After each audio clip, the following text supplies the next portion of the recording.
शेतकऱ्यांच्याच काही नेत्यांमुळे आंदोलनात फूट पडली आहे।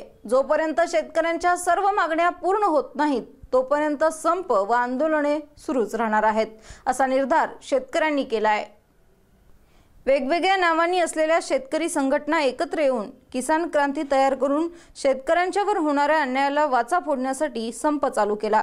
अनेक ठिकाणी दूध, पालेभाज्या रस्त्यावर फेकण्यात आले, तर काही वाहनांची तोडफोडही करण्यात आली। शेतकऱ्यांचे नेते व मंत्र्यांच्या बरोबर तोडगा काढण्यासाठी व बैठकांसाठी गेले, तर निष्फळ झाल्याने शेतकऱ्यांचे आंदोलन चिघळले। आंदोलनात फूट पडली पण संप मागे घेतलेला नाही। राज्यात सर्वत्र उग्र आंदोलने करणार असा इशारा संघटनांच्या नेत्यांनी दिला आहे। मंत्र्यांच्या बद्दल शेतकरी बांधवांच्यात संतप्त प्रतिक्रिया उमटत आहे, तर कोल्हापूर बाजार समिती मार्केट यार्डमध्ये परराज्यातून बऱ्यापैकी पालेभाज्या येत असलेले दिसून येत आहे।